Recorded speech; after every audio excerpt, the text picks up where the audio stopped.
Class harmonic oscillator से related हमने quantum treatment check किया कि हार्मोनिक ऑसिलेटर की एनर्जी क्या होगी quantum mechanically ladder operator use करके। और कल हमने एक new set of operators P और क्यू की फॉर्म में एनर्जी को सॉल्व किया। तो आज हम इसी तरह एक रिलेटेड न्यूमेरिकल करते हैं। आपके पास एक सिंपल हार्मोनिक मोशन के अंदर पार्टिकल है जिसकी एनर्जी गिवन है h कट ओमेगा बाई 2। हमने क्या करना है, उसके लिए क्लासिकल एम्पलीट्यूड जो है वो फाइंड करना है कि उसका कितना एम्पलीट्यूड होगा। तो एम्पलीट्यूड फाइंड करने के लिए स्टार्ट करते हैं हमें पता है कि हार्मोनिक ऑसिलेटर जो है बेसिकली उसके लिए जो आपके पास पोजीशन होती है वो क्या होती है, x equals to a N cos of omega t. अब बेसिकली यहाँ पे ए एन जो है ना ये इसका एम्पलीट्यूड होगा सिंपल हार्मोनिक मोशन के अंदर। एक्स सिंपल डिस्प्लेसमेंट होगा, इंस्टेंटेनियस डिस्प्लेसमेंट, और ए एन यहाँ पे क्या है, वेयर आप बता सकते हैं कि ए एन आपके पास क्या है, एम्पलीट्यूड है। तो अब ए एन एम्पलीट्यूड आ गया। अब यहाँ पे ए एन ही बेसिकली हमने फाइंड करना है। तो ए एन फाइंड करने के लिए सबसे पहले हम क्या करते हैं, आपको पता है कि हमने ए एन जो फाइंड करना है वो हम एनर्जी की फॉर्म में सॉल्व कर सकते हैं। तो आपके पास टोटल एनर्जी क्या होगी हार्मोनिक ऑसिलेटर की इस पार्टिकल के लिए, ई एन इक्वल होगी P square by 2m plus potential, ये काइनेटिक एनर्जी पार्ट है, plus potential energy m omega square x square. तो ये हमने पिछले लेक्चर के अंदर भी देखा था, काइनेटिक एनर्जी को मोमेंटम की फॉर्म में कन्वर्ट किया था और ये है पोटेंशियल एनर्जी। अब यहाँ पे हमें बेसिकली मोमेंटम चाहिए, और मोमेंटम कैसे आ सकता है आपको पता है। इसको नाम देते पहले इक्वेशन नंबर 1 का 2 का देते हैं और इसको इक्वेशन 1 का। तो हमारे पास P इज इक्वल्स टू होता है mv, और हमने क्या फाइंड करना है, मोमेंटम। तो अब हमारे पास m इंटू वी क्या होता है, d by D T of displacement. तो यहाँ पे x आपके पास इक्वेशन 1 के अंदर है। तो यूजिंग इक्वेशन 1 इन इक्वेशन 3 तो आपके पास क्या बनेगा, P is equals to m D by D T of x की जगह A N cos of omega T. और आपको पता है कि इस चीज़ का टाइम डेरिवेटिव क्या होगा, m, ए एन कॉन्स्टेंट है, बाहर आ जाएगा, काज का डेरिवेटिव होता है माइनस साइन ओमेगा टी, और इंटरनल फंक्शन एंगल का दोबारा डेरिवेटिव वो क्या आएगा, ओमेगा। तो आपके पास टोटल मोमेंटम जो है वो बन जाएगा minus m A omega sine of omega T. इसको नाम देते हैं क्वेश्चन नंबर 4 का। तो अब ये हम उधर पुट कर सकते हैं क्वेश्चन 2 के अंदर। इसका यूँ भी कर सकते हैं कि यहीं पे स्केयर भी ले लें या फिर उधर स्केयर ले लेंगे, आप अलग से स्केयर ले लें। P square equals to M minus का स्केयर प्लस हो जाएगा, एम स्केयर ओमेगा स्केयर ए square sine square omega T. इसको नाम देते हैं क्वेश्चन नंबर 5 का। अब यूजिंग इन इक्वेशन 2 तो आपके पास टोटल एनर्जी ई एन क्या बन जाएगी, m square omega square A square sine square omega t divided by 2m plus 1/2 times m omega square. और यहाँ पे x की वैल्यू भी इक्वेशन 1 से पुट कर सकते हैं, तो वो बनेगी ए एन। अच्छा एक काम करते हैं यहाँ पे कि यहाँ पे एक ही दफ़ा हमें x स्केयर की वैल्यू पुट करनी है, एक ही दफ़ा स्केयर ले पुट कर देते हैं। तो A square cos square omega T ये बन जाएगी। अब यहाँ से देखिए ये वाला m इस m के स्केयर से कैंसिल, आपके पास बना 1/2 टाइम्स। अब देखें m ओमेगा स्केयर इधर भी है, इधर भी है, a स्केयर इधर भी है, इधर भी है, कॉमन आ जाएगा m omega square a square sine square omega T plus cos square omega T. और आपको पता है sine square plus cos square theta equal होता है 1 के। तो ये बन जाएगा 1/2 time m omega square a square. यहाँ से हमें एम्पलीट्यूड चाहिए, तो एम्पलीट्यूड की वैल्यू फाइंड करने के लिए ए को इधर ही रहने दें, ए स्केयर को, बाकी टर्म्स उधर चली जाएंगी, 2e divided by m omega square. दोनों साइड पे स्केयर रूट ले लें, आपके पास ए की वैल्यू आ जाएगी square root of 2e over m omega square. तो आपने एम्पलीट्यूड ही फाइंड करना था, आपका आंसर आ गया। नेक्स्ट आपके पास क्वेश्चन है, a simple harmonic oscillator has ground state wave function psi naught of x equals to square root of a over pi to the power 1/4 into e to the power minus a square x square by 2। और ए की power 4 की value given है यहाँ पे 4 pi square M के over h cut square. और आपको ये इंटेग्रल भी गिवन है, यहाँ पे एप्सिलॉन यूज़ हुआ है, इक्वल है ए एक्स के, और आपके पास इस चीज़ की integration e to the power minus epsilon square 0 से इन्फिनिटी, इसका आंसर होता है π/2। और सिमिलर आपके पास एक और इंटीग्रेशन गिवन है e⁻ एप्सिलॉन स्क्वायर, यहाँ पे लिमिट थी 0 से इन्फिनिटी, ये लिमिट है 0 से 1। इसके लिए आंसर आपके पास है 0.84 multiplied pi square root of pi divide by 2। तो ये बेसिकली आपके पास यहाँ पे इंटीग्रेशन ये वाली वैल्यूज़ गिवन है। लेकिन अगर आपके पास गिवन ना भी हों तो आपने ये याद कर लेनी है, क्योंकि कुछ क्वेश्चन के अंदर गिवन नहीं होंगी तो आपने खुद इंटीग्रेशन जो है ये वाली वैल्यूज़ पुट करनी होंगी। तो क्वेश्चन आपके पास बेसिकली ये सारा ये गिवन कंडीशंस हैं, वेव फंक्शन, इंटेग्रल की वैल्यूज़। आपने क्या करना है, प्रोबेबिलिटी फाइंड करनी है of finding the particle outside the classical region. Classical region -1 से 1 आपने देखना है कि ये जो आउटसाइड रीजन है इसके अंदर कितनी प्रोबेबिलिटी है, प्रूव करना है 16% प्रोबेबिलिटी है आउटसाइड द रीजन। और व्हाट इज़ 0 पॉइंट एनर्जी, और आपने 0 पॉइंट एनर्जी भी बतानी है। तो अब ये फाइंड करने के लिए कि कितनी प्रोबेबिलिटी है आउटसाइड द क्लासिकल रीजन, तो हम कैसे फाइंड करेंगे, वो आउटसाइड रीजन प्रोबेबिलिटी आएगी आपके पास। टोटल प्रोबेबिलिटी हमेशा 1 होती है, 1 में से वो जो रीजन है उसको माइनस करें उसकी प्रोबेबिलिटी को, तो आपके पास जो है वो outside the classical region probability आ जाएगी। तो यहाँ पे बेसिकली हमने वैल्यूज़ अब पुट करनी है, जस्ट 1 से 1 माइनस -1 से 1 integral sine art of x की वैल्यू गिवन थी। और क्योंकि ये आपके पास कम्प्लेक्स क्वान्टिटी नहीं है तो इसका जो कम्प्लेक्स कॉन्जुगेट होगा वो भी इसी के इक्वल होगा। तो यहाँ पे पुट कर देते हैं square root of a by π⁴ e⁻ -a² x²/2। ये साई स्टेरिक है और साई भी यही है, a/π/1/4 e⁻ -a² x²/2 और dx। तो अब हमने बेसिकली इस इंटीग्रेशन को सॉल्व करना है -1 से 1। यहाँ पे देखें square root of a into square root of a की पावर 1 बन जाएगा और π⁴ का स्क्वायर, ये 2 से कैंसिल यूँ हो जाएगा। और ये आपके पास दोनों जो एक्सपोनेंशियल हैं बेस सेम पावर ऐड, तो ये बन जाएगा -2a² x²/2 dx। अब यहाँ पे क्या होगा 1 माइनस, अब ये एक चीज़ देखें, यहाँ से कांस्टेंट को बाहर निकाल सकते हैं, क्या क्या a/π⁴ बच गया था और इंटीग्रेशन बस रह जाएगी e⁻2 से कैंसिल -a² x² dx। अब यहाँ पे एक चीज़ देखें, तो यहाँ पे देखें आपके पास एक प्रॉपर्टी यूज़ करेंगे। आपको पता है कि इवन फंक्शन के लिए इंटीग्रल अगर -1 से 1 है तो आप इसको 2 टाइम्स लिख सकते हैं, 0 से 1। और क्योंकि ये exponential -a² x² even function है x की टर्म में, क्योंकि x की जगह आप -1 पुट करें तो आपके पास साइन चेंज करने से कोई फ़र्क नहीं पड़ेगा। तो इस वजह से ये इवन फंक्शन है, तो हम यहाँ पे लिमिट्स जो है वो 0 से 1 कर लेंगे 2 टाइम्स। तो अब आपके पास ये चीज़ बन जाएगी 1 माइनस 2a/π⁴ 2 टाइम्स। अब ये जो इंटीग्रल है ना 0 से 1 e⁻, इसको 0 से 1 हम यूँ लिख सकते हैं, पहले एज इट इज़ लिख लेते हैं e⁻ -a² x² dx। अब यहाँ पे हम इस इंटीग्रल के अंदर थोड़े से वेरिएबल चेंजिंग करते हैं, जैसे कि हमें क्वेश्चन में गिवन था कि आप ये इंटीग्रेशन यूज़ करें। तो यहाँ पे हमारे पास एप्सिलॉन को पुट किया गया था ax की इक्वल, तो यही वाली हम सब्स्टिट्यूशन करते हैं, पुटिंग इक्वल्स टू ax। तो आपके पास डी एप्सिलॉन बन जाएगा a इंटू dx। और हमें dx चाहिए तो dx कैसे आएगा, डी एप्सिलॉन बाय a। तो हमने यहाँ पे सब्स्टिट्यूशन कुछ करनी है। तो अब हमें ये वैल्यूज़ जो है ऊपर वाली क्वेश्चन के अंदर पुट करनी है, 1 माइनस 2a/π⁴1/2। यहाँ पे देखिए 2 एक दफ़ा लिख लिया था तो 2 दफ़ा लिखने की ज़रूरत नहीं है यहाँ पे। और साथ में आपके पास क्या है, इंटीग्रल 0 से 1, यहाँ पे e⁻⁻ d। अब देखें dx की जगह अब हमने क्या पुट करना होगा, डी एप्सिलॉन बाय a। और ये चीज़ इस तरह सॉल्व हो जाएगी। अब हमें इसी की वैल्यू के लिए गिवन है कि e की 0 to 1 अगर आपके पास एप्सिलॉन ax की इक्वल हो तो इंटीग्रल 0 से 1 e⁻⁻² डी एप्सिलॉन इक्वल होता है। ये वैल्यू पुट करते हैं 1 माइनस 2a/π⁴1/2 और ये डिवाइड वाला a नीचे आ जाएगा।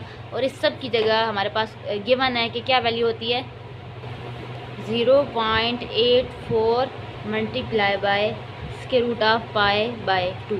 तो ये हमें क्वेश्चन के अंदर गिवन था कि ये इंटीग्रल इसके इक्वल होता है। अब हमने यहाँ पे कुछ a से कैंसिल हो गया और π⁴1/2 π⁴1/2 से कैंसिल, 1 माइनस 2 टाइम्स 0.84। और यहाँ पे देखें एक 2 डिवाइड वाला था वो इस 2 के साथ भी कैंसिल हो जाएगा, तो आपके पास 1 माइनस 0.84 बच जाएगा, और जो कि इक्वल होता है 0.16 के 16%। तो यही हमने प्रूव करना था कि आपके पास 0.16 बेसिकली 16% है, तो प्रोबेबिलिटी जो आपके पास आउटसाइड द क्लासिकल रीजन है वो 16% आ गई है एज़ रिक्वायर्ड। और फर्दर मोर पूछा गया था कि आपके पास रेस्ट एनर्जी क्या होगी। रेस्ट एनर्जी को ई नॉट से डिनोट किया जाता है, तो ई नॉट पूछा गया है। आपको पता है कि एनर्जी हार्मोनिक ऑसिलेटर की ई एन इक्वल होती है n+1/2 times H cut omega. अब यहाँ पे n इक्वल टू 0 का मतलब होगा ground state energy, 0 point energy उसी को बोलते हैं। तो n की जगह जब आप 0 पुट करेंगे इस इक्वेशन के अंदर, तो आपके पास आएगा E0 इक्वल्स टू n की जगह 0 आ गया, तो 1/2 times H cut omega.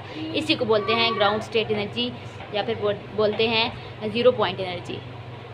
Next आपके पास एक एग्जांपल है जिसके अंदर आपने क्या करना है, एक्सपेक्टेशन वैल्यू ऑफ पोजीशन भी फाइंड करनी है, और बी पार्ट के अंदर जो है वो आपने expectation value of momentum operator find करना है। तो बेसिकली जो पोजीशन आपको पता है एक्सपेक्टेशन वैल्यू कैसे फाइंड करते हैं, तो एक्सपेक्टेशन वैल्यू फाइंड करने के लिए आप फार्मूला लिखेंगे। आपके पास इंटीग्रल -∞ से +∞ साई। अच्छा, अब एक चीज़ यहाँ पे क्वेश्चन के अंदर पूरी जो स्टेटमेंट है उसके अंदर गिवन है कि आपके पास ग्राउंड स्टेट के अंदर आपने ये सारा काम करना है। तो आप जानते हैं कि ground state Sai not wave function किसकी इक्वल होता है। हम लोगों ने कल टॉपिक के अंदर जब मैंने स्टार्ट करवाया था तो हार्मोनिक ऑसिलेटर से रिलेटेड ग्राउंड स्टेट फाइंड की थी a/π⁴ और e⁻−ax²/2। तो ये चीज़ आई थी आपके पास, तो हमने इसी से रिलेटेड जो है वो एक्सपेक्टेशन वैल्यू फाइंड करनी है पोजीशन की। तो हमने ये वाला फंक्शन साइन नॉट स्टेरिक जो है वो लिखना है, उसके दरमियान एक्स ऑपरेटर को सैंडविच करना है, और फिर आपके पास साइन नॉट आ जाएगा और इसकी integration with respect to x. तो बेसिकली ये वैल्यूज़ हमने यहाँ पे पुट करनी है, तो हम पुट कर देते हैं -∞ से +∞। साई स्टेरिक सेम यही होगा जैसे साई है, क्योंकि ये कम्प्लेक्स क्वांटिटी नहीं है। 1/4 e⁻−ax²/2 एक्स ऑपरेटर जो है वो एक्स की फॉर्म में, और साइन नॉट की वैल्यू दोबारा a/π⁴ e⁻−ax²/2 dx। तो यहाँ तक हमने बेसिकली ये सॉल्व कर लिया। अब यहाँ से एक्स ऑपरेटर की वैल्यू एक्सपेक्टेशन वैल्यू आ जाएगी इंटीग्रल। अब ये एक चीज़ देखें, a/π⁴ मल्टीप्लाई होगा आपस में, तो इनकी पावर 1/4 का स्क्वायर हो जाएगा। स्क्वायर पावर 4 से 2 टाइम्स कैंसल, तो a/π⁻1/2 रह जाएगी जो कि कांस्टेंट है, और बाय लिख लेंगे तो आपके पास क्या बचेगा e⁻−ax²। अब यहाँ पे देखिए एक्सपोनेंशियल भी e⁻−ax²/2 base same power add, तो आपके पास ये देखें पावर भी आपके पास सेम है, तो ये 2 टाइम्स बन जाएगी, और ये 2 टाइम्स ax², 2 टाइम्स और डिवाइड बाई 2, ये 2 से कैंसिल हो जाएगा, और एक आपके पास बच गया था x dx। अब यहाँ पे आपके पास ये फॉर्म क्या बनेगी, a/π⁴1/2 इंटीग्रेशन -∞ से +∞, और आपके पास x पहले लिख लेते हैं e⁻−ax²/2 dx। बल्कि यहाँ पे आपके पास 2 कैंसिल हो गया था तो 2 नहीं आएगा। अब आपके पास ये इंटीग्रेशन बन गई x e⁻−ax²/2, और ये जो इंटीग्रेशन है ये आपको ये जो पूरी इंटीग्रेशन है इसका आंसर होता है 0। तो आपके पास क्या बनेगा a/π⁴1/2 इंटू 0, और टोटल आंसर बन जाएगा 0। तो ये चीज़ जो है वो आपने याद रखना है कि ये जो इंटीग्रल होता है -∞ से +∞ x e⁻−ax², इसकी इंटीग्रेशन जो है वो 0 आंसर देती है। तो अब यहाँ से आपको पता चला कि एक्सपेक्टेशन वैल्यू जो है पोजीशन की वो आ गई है 0। अब जो बी पार्ट के अंदर expectation value of momentum find करना है, ये आपका होम टास्क है, ये आपने खुद से सॉल्व करना है, और मुझे जो है ये भेजना है काम। अब सी पार्ट के अंदर, ये बी पार्ट है, सी पार्ट के अंदर आपको फाइंड करनी है energy, expectation value of energy. तो एक्सपेक्टेशन वैल्यू ऑफ एनर्जी आप कैसे फाइंड करेंगे। अब एक चीज़ देखें, एनर्जी जो बेसिकली आपके पास ग्राउंड स्टेट से रिलेटेड होगी एनर्जी, तो वो एनर्जी भी तो ग्राउंड एनर्जी होगी, ग्राउंड स्टेट एनर्जी E0। तो E0 आपको वैसे पता है कि 0 पॉइंट एनर्जी जो होती है वो इक्वल होती है 1/2 टाइम्स एच कट ओमेगा। तो आपको यहाँ से आंसर पता होगा, आपने लाना ये वाला आंसर है। तो ये मैंने आपको पहले लिख दिया सिर्फ बताने के लिए, समझाने के लिए कि आपके पास आंसर ये आना चाहिए। तो आपने बेसिकली करना क्या होगा, हैमिल्टोनियन की फॉर्म में आपको पता है एनर्जी जो होती है वो कैसे आएगी, हैमिल्टोनियन की एक्सपेक्टेशन वैल्यू आप फाइंड करेंगे तो आपके पास एनर्जी आएगी। तो हैमिल्टोनियन की एक्सपेक्टेशन वैल्यू फाइंड करने के लिए आपको हैमिल्टोनियन की वैल्यू पुट करनी होगी। वो क्या होती है P⁻²/2m + 1/2 times m omega square x hat square, और एक्सपेक्टेशन वैल्यू थी तो दोनों साइड पे एक्सपेक्टेशन वैल्यू के साइन लगाएंगे। अब यहाँ पे 1/2 एम तो कांस्टेंट होगा, एक्सपेक्टेशन वैल्यू ऑफ मोमेंटम का स्केयर, और plus similarly 1/2 time m omega square constant expectation value of x hat का स्केयर। अब यहाँ से आपको पहले क्या करना पड़ेगा, मोमेंटम के स्केयर की एक्सपेक्टेशन वैल्यू फाइंड करनी पड़ेगी, सिमिलरली एक्सपेक्टेशन वैल्यू फाइंड करनी पड़ेगी पोजीशन कोऑर्डिनेट के यानी एक्स ऑपरेटर के स्केयर की। अब ये कैसे फाइंड करेंगे, जैसे हमने एक्स हैट ऑपरेटर के लिए फाइंड की थी, अब यहाँ पे आपने एक्स की जगह एक्स स्केयर लगाना है, तो यही सिमिलरली आपने काम करना है। तो मैं आपको आंसर बता देती हूँ, लेकिन ये आपका होम टास्क है, आपने ये खुद करना है। तो आंसर क्या आएंगे, पी हैट स्केयर की एक्सपेक्टेशन वैल्यू आपके पास आएगी ए एच कट स्केयर बाई 2, और एक्स हैट स्केयर की एक्सपेक्टेशन वैल्यू आएगी 1/2 2a। ये वैल्यूज़ आएंगी आपके पास, इनकी एक्सपेक्टेशन वैल्यूज़ मोमेंटम ऑपरेटर के स्केयर की और पोजीशन मोमेंट ऑपरेटर के स्केयर की। तो अब आपने क्या करना होगा, जस्ट इन वैल्यूज़ को उधर इक्वेशन, फॉर एग्जांपल इसको मैं नाम दे देती हूँ इक्वेशन नंबर 1, इक्वेशन 1 के अंदर यूज़ करना होगा यूजिंग इन 1। तो आपके पास क्या बनेगा, हैमिल्टोनियन ऑपरेटर की एक्सपेक्टेशन वैल्यू यानी एनर्जी इक्वल आ जाएगी 1/2 times m p hat square की जगह ए है ए h cut square by 2 plus similarly 1/2 times m omega square x hat square की एवरेज वैल्यू आपके पास आई है 1/2 a। यहाँ से वीडियो थोड़ी आई नहीं है नीचे से, तो दोबारा देख लें कि आपके पास बेसिकली यहाँ पे मोमेंटम ऑपरेटर के स्केयर की एक्सपेक्टेशन वैल्यू और सिमिलरली एक्स ऑपरेटर के स्केयर की एक्सपेक्टेशन वैल्यू, और ये आपका होम टास्क है, आपने खुद फाइंड करनी है। इनका आंसर ये आएगा ए h cut square by 2 1/2 a। अब यही वैल्यूज़ अब आपने इक्वेशन 1 के अंदर यूज़ करनी है, तो यहाँ पर मैंने जस्ट पुट कर दी है। यहाँ पर एक चीज़ देखें, पी स्केयर बाई 2 एम था, ये एम जो है वो डिवाइड में था, तो यहाँ पे बी डिवाइड में आएगा 1/2 एम। ये वैल्यूज़ पुट कर दी। तो यहाँ पे अब एक काम हमारा रह जाएगा कि हमने यहाँ पे ए की वैल्यू पुट करनी होगी। ए की वैल्यू बेसिकली आपको याद होगा कि ground state energy wave function जब हमने फाइंड किया था तो हमने ए किसकी इक्वल पुट किया था, यहाँ पे मैंने लिख देती हूँ, आपने याद रखना है, वरना आप फाइंड भी कर सकते हैं कि ए आपके पास बेसिकली क्या था, m omega over h cut. तो ए की वैल्यू ये हमने जो है इस इक्वेशन के अंदर पुट करनी है। इक्वेशन नंबर 2 का नाम दे देती हूँ, यहाँ पे पुट करते हैं। तो यहाँ पे मैंने वैल्यूज़ पुट कर दी जस्ट ए की, और बाकी वैल्यूज़ एज इट इज़। तो अब देखें यहाँ पे आपके पास क्या बनेगा, एम एम से कैंसिल, एच कट स्केयर से कैंसिल, तो आपके पास ऊपर बचेगा omega H cut over 2 times 4। और नेक्स्ट टर्म में देखें आपके पास सिमिलरली यहाँ पे देखिए एम एम से कैंसिल, ओमेगा ओमेगा के स्केयर से कैंसिल, और ये जो एच कट डिवाइड में आ रहा है ये ऊपर चला जाएगा, एच कट ओवर 2 टाइम्स आपके पास। और एक चीज़ देखें यहाँ पे ओमेगा स्केयर कट गया था 1 से, ओमेगा की पावर 1 से, तो एक ओमेगा बच गया था, और ये 2 टाइम्स 4। तो अब आपके पास देखें ये सारी टर्म, दोनों टर्म सेम हैं, तो ये 2 times H cut omega by 4 हो जाएंगी। 2 से कट गया, 1/2 टाइम्स एच कट ओमेगा। और यही आपको पहले भी बताया था कि आपके पास ग्राउंड स्टेट एनर्जी असल में आती यही है 1/2 टाइम्स एच कट ओमेगा। तो आपको याद भी होगी, तो आप जब कैलकुलेट करेंगे तो आपको कंफर्म हो जाएगा कि आपने ठीक आंसर निकाला है। आज हम एक नया टॉपिक भी स्टार्ट करते हैं, ये है डायरेक्ट डेल्टा फंक्शन के बारे में। इससे पहले आपने क्रॉनिकल डेल्टा फंक्शन पढ़ा था।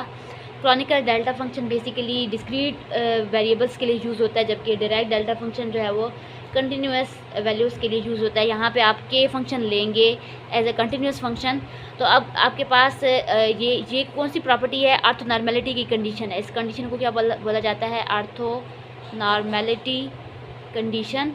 अब ऑर्थोनॉर्मेलिटी कंडीशन क्या कहती है कि दो स्टेट्स को जब आप आपस में मल्टीप्लाई करें यानी उनका प्रोडक्ट लें, तो आपके पास अगर दोनों वेरिएबल्स यानी यहाँ पे इंडिसेस आपके पास चेंज हैं के और के प्राइम, अगर दोनों आपके पास इंडिसेस सेम हों तो अब आंसर आपके पास नॉर्मलाइज्ड वेव फंक्शन तभी होगा कि उन दोनों यानी उस वेव फंक्शन का अपने साथ प्रोडक्ट लिया जाए, यानी के प्राइम दोनों सेम हो तो आपके पास आंसर आता है 1। और जो आपके पास ये तो नॉर्मलाइजेशन कंडीशन बता दी। ऑर्थोनॉर्मल कंडीशन क्या होती है आपके पास,